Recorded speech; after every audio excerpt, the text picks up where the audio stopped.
When a man tried to intimidate a woman at the gym, he had no idea she was a Navy SEAL. What happened next left the entire room speechless. The Midtown Fitness Center in Phoenix was alive with the usual chaos of an after-work crowd. Machines clanged, sneakers squeaked on the rubberized floor, and music thumped faintly in the background. Among the gym-goers was Kendra, a 34-year-old black woman who exuded confidence and focus. Her routine was precise: deadlifts, burpees, and pull-ups. She didn't talk much, didn't linger, and never drew attention to herself. Today was no different. Kendra wore her usual gym attire, simple black leggings and a tank top, and had her earbuds in, a silent message that she wasn't there for small talk. As she adjusted the weights on the squat rack, a man approached her. His presence loomed, uninvited, like a storm cloud. He was in his mid-40s, broad-shouldered, and clearly someone who spent significant time in the gym. But there was something off about him. The way he smirked when she noticed him made her instinctively straighten her posture. "You're using that wrong," he said, his voice tinged with condescension. Kendra raised an eyebrow, taking one earbud out. "Excuse me," she replied evenly. "The weights," he continued, gesturing broadly. "You're not setting them up right. You could hurt yourself." Kendra gave a small, polite smile. "Thanks, but I've got it." But he didn't leave. Instead, he crossed his arms and planted himself firmly beside her, as though staking a claim on the equipment. "I've been coming here for years," he added. "Let me show you the proper form." "No need," Kendra said firmly, putting the earbud back in and turning to her barbell. The man's smirk faded, replaced by a scowl.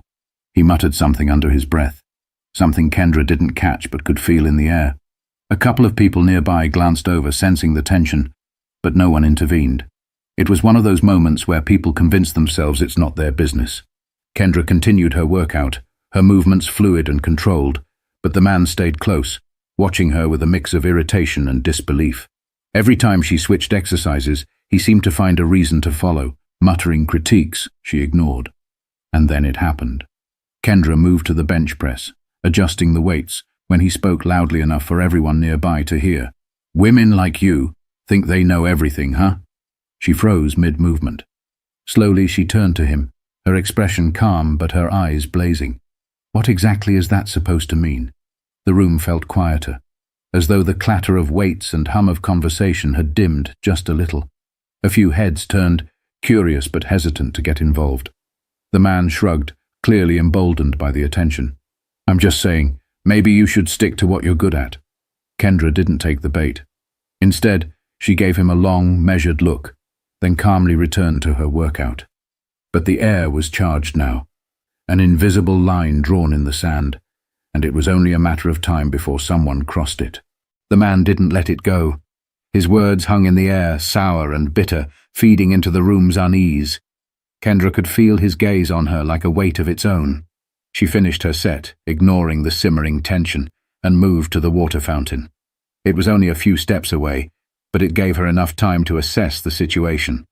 She'd seen men like him before, arrogant, insecure, desperate for control in any space they entered. She wasn't intimidated.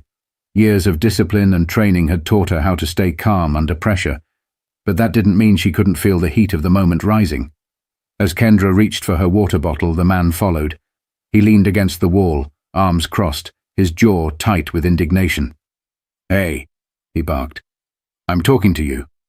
Kendra paused, her grip tightening on the bottle, but she didn't look at him. Instead, she calmly took a sip and placed the cap back on, her movements deliberate. The room seemed to hold its breath, but she knew better than to escalate. "Look," he continued, his tone dripping with condescension. "You don't have to act all tough. If you're struggling, just say so. I can help." Kendra turned to face him now, her voice measured and cool. "Struggling? The only thing I'm struggling with is your inability to leave me alone." A few gym-goers glanced over, sensing the shift in her tone. Some paused their workouts entirely, the weight of unspoken questions evident on their faces. Would he back off? Would she let it slide? The man laughed, but it was a sharp, humorless sound. "You think you're better than me?" he snapped, stepping closer. "What makes you so special?" Kendra's eyes narrowed, but she kept her voice steady. "Nothing makes me special, but I know how to handle myself. Do you?" That seemed to strike a nerve. His face darkened, and he stepped even closer, his voice dropping into a low, threatening tone. "You better watch your mouth." The tension in the room was palpable now. People were no longer pretending not to notice. A young man on a treadmill hesitated, glancing at Kendra, then at the man, as if trying to decide whether to intervene. But Kendra caught his eye and gave the slightest shake of her head. She didn't need anyone stepping in. At least, not yet. But the man wasn't just angry, he was unraveling, and everyone in the room could feel the moment teetering on the edge of something dangerous. The man's anger boiled over, his fists clenching at his sides. He took another step closer, now invading Kendra's personal space. She didn't flinch. Instead, she straightened, her eyes locked on his, calm and unshaken. It wasn't defiance. It was precision, control, a silent message that she wasn't afraid. "You've got a smart mouth, don't you?" he spat, his voice loud enough to echo off the gym walls. By now the room was on edge. A few gym employees behind the counter whispered among themselves, uncertain whether to step in. Others stayed frozen, caught in the awkward paralysis of wanting to help, but not knowing how. Kendra took a breath, exhaling slowly. "You need to calm down," she said firmly. Her voice carried no anger, only authority. It wasn't a suggestion. But her words only seemed to ignite him further. He reached out, grabbing her arm roughly. Gasps rippled through the gym. Kendra didn't move at first, her body eerily still as if calculating the situation. "What are you going to do about it?" he sneered, his grip tightening. "Huh?" And that's when everything changed. Kendra moved so quickly that the man didn't even register what was happening. Her free hand shot up, grabbing his wrist in an ironclad grip. With a swift, fluid motion, she twisted his arm, forcing him to release her. The sudden reversal of power stunned him, his face contorting with shock and pain as she stepped back, placing herself out of reach but fully in control. "Let me make one thing clear," she said, her voice steady and sharp, cutting through the stunned silence of the gym. "You don't put your hands on me. Ever." The man stumbled back, clutching his wrist, his bravado visibly crumbling. But instead of retreating, he let out a frustrated roar and lunged at her. This time, Kendra didn't hold back. She sidestepped his clumsy attack effortlessly, using his momentum against him. In one seamless move, she swept his legs out from under him, sending him crashing to the mat with a loud thud. The gym erupted into chaos. Some people shouted, others scrambled to get out of the way, and a few pulled out their phones, recording the scene. The man groaned, dazed and humiliated, as Kendra stood over him, her stance solid and unwavering. "You really don't know when to quit," she said, her voice low enough that only he could hear. For a moment, he seemed to consider another attempt, but the look in her eyes stopped him cold. She wasn't just confident. She was trained. Dangerous. The realization dawned on him too late, but the fear in his eyes said everything. But the damage was done, and now the entire gym had witnessed not just his aggression, but his humiliating defeat at the hands of someone he had underestimated. The gym was buzzing now, the low hum of whispers and the click of recording phones filling the space. Kendra stood tall, her breathing steady as she scanned the room. Her body language was calm but commanding, as if daring anyone else to step out of line. The man, still sprawled on the mat, scrambled to his feet, his face a cocktail of anger, shame and confusion. "You're crazy," he shouted, pointing at her like a cornered animal. "You think you can just—" "Enough," Kendra cut him off, her tone slicing through his words like a knife. "You've embarrassed yourself enough for one day. Leave." A gym employee finally stepped forward, a young woman with wide eyes and trembling hands. "Sir," she said, her voice shaky, "you need to go. Now." The man's jaw tightened, and for a moment it looked like he might resist. But the weight of the stares from everyone around him, some angry, others disgusted, seemed to sink in. His shoulders slumped as he backed away, muttering something unintelligible. He grabbed his bag from a nearby bench and stormed out, shoving the glass door open so hard it rattled. As the door closed behind him, the room seemed to exhale collectively. Someone clapped, then another, until a small wave of applause rippled through the crowd. Kendra raised a hand, signaling for silence. "It's over," she said simply. The crowd began to disperse, some returning to their workouts, others still whispering and glancing her way. A young man approached her cautiously, his phone still in hand. "That was incredible," he said, his voice filled with awe. "Are you like some kind of martial artist or something?" Kendra gave him a small smile, though her eyes remained serious. "Something like that," she said, not offering more. Another gym-goer, a middle-aged woman, stepped forward. "Are you okay? That was terrifying to watch." "I'm fine," Kendra replied, her tone calm but firm. "Thank you for asking." The young woman who worked at the counter appeared again, wringing her hands nervously.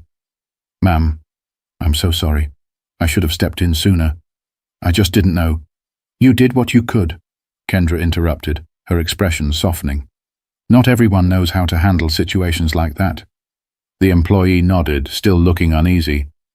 "We should call the police, though. He might come back." Kendra considered this for a moment. "No need," she said finally. "He's not coming back.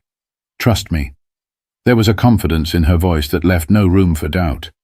She turned, heading to the locker room to grab her things. But as she walked away, the murmurs continued, and the weight of what had just happened lingered in the air, leaving everyone to grapple with their own thoughts.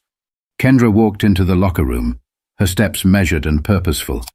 As she reached for her gym bag, she caught her reflection in the mirror, a calm, composed face, staring back.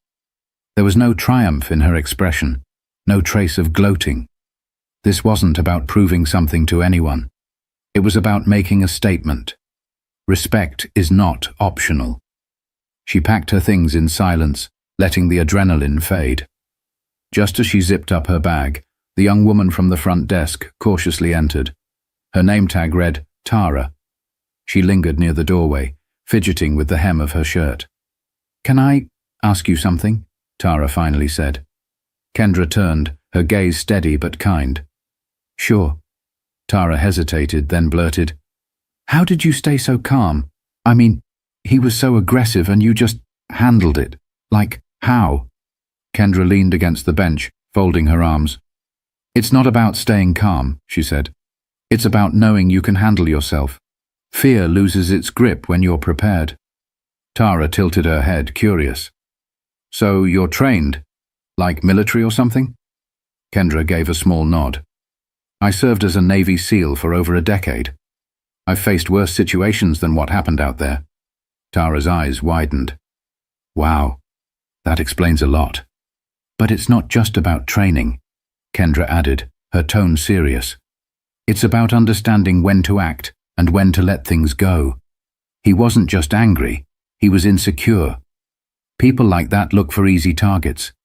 When you show them you're not one, they don't know what to do."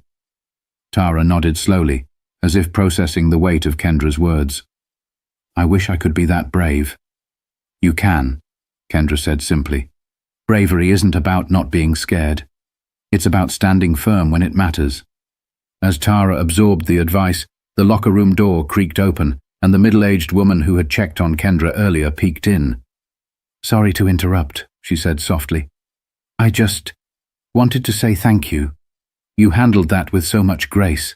Honestly, it made me think about how often I let people walk all over me." Kendra offered a faint smile. "Standing up for yourself isn't always easy, but it's necessary. Not just for you, but for everyone watching." The woman nodded, her expression thoughtful. "You're right. I think I needed to see that." Kendra slung her bag over her shoulder. "We all need reminders sometimes." As she stepped out of the locker room and into the cool evening air, Kendra felt a sense of quiet resolve. She hadn't planned for any of this to happen, but maybe it was meant to. Maybe someone in that gym needed to see what strength looked like, not in physical power, but in composure, in resilience, in refusing to let ignorance win. But even as she walked to her car, she knew the story wasn't just about her. It was about everyone in that gym who would leave with a new perspective, a lesson etched into their minds about respect, courage, and the dangers of underestimating someone based on assumptions. The gym emptied out slowly that evening, but the event stayed fresh in everyone's minds. Conversations rippled through the group of regulars, some replaying what they had seen, others questioning their own reactions. Why had they hesitated? What would they have done differently? The confrontation had sparked something deeper than shock. It had forced people to examine their assumptions and their silence. Tara, still shaken but inspired, sat at the counter after her shift, scrolling through her phone. The video someone had taken of Kendra's calm yet decisive actions had already begun circulating online. Comments flooded in. Admiration, disbelief, and even some introspection. She handled it like a pro. This is what strength looks like. Why did no one step in sooner? The incident wasn't just about what had happened, it was about what it revealed. Too often, people underestimated others, whether because of arrogance, bias, or ignorance. Kendra had shattered those illusions with precision and grace, and in doing so, she had become a symbol of quiet power. Kendra herself sat at home, sipping tea as her dog curled up at her feet. Her phone buzzed with messages from gym members thanking her, praising her courage, or asking for advice. She appreciated the sentiment, but didn't see herself as a hero. For her, it wasn't about the spotlight. It was about standing firm in the face of injustice, no matter how small or large the stage. The following week, she returned to the gym, as unassuming as ever. People greeted her differently now, their respect evident in their smiles and nods. Tara approached her shyly, holding out a card. "Just wanted to say thanks," she said. "You've inspired me." Kendra opened the card later at home. Inside was a simple message. "You reminded me that strength comes in many forms. Thank you for showing me what it means to truly stand tall." It wasn't just Tara who had learned something that day. Everyone who had witnessed the confrontation, or even just heard about it, had walked away with a lesson. Respect is earned, not given lightly. Strength isn't about size or bravado. It's about resolve. And courage? It's the quiet act of standing firm when the world expects you to crumble. The man, on the other hand, had disappeared from the gym entirely. Whether from shame or fear, no one knew. But his actions had left a lasting impact, not the one he intended, but one that served as a stark reminder of what happens when ignorance meets resilience. As Kendra reflected on the incident, one thought stood out. Maybe the world didn't need more heroes. Maybe it just needed more people willing to stand their ground and demand the respect they deserved. If this story moved you, share it with someone who needs to be reminded of the power of respect, strength, and courage. And don't forget to subscribe for more stories that inspire, challenge, and leave you thinking long after the credits roll.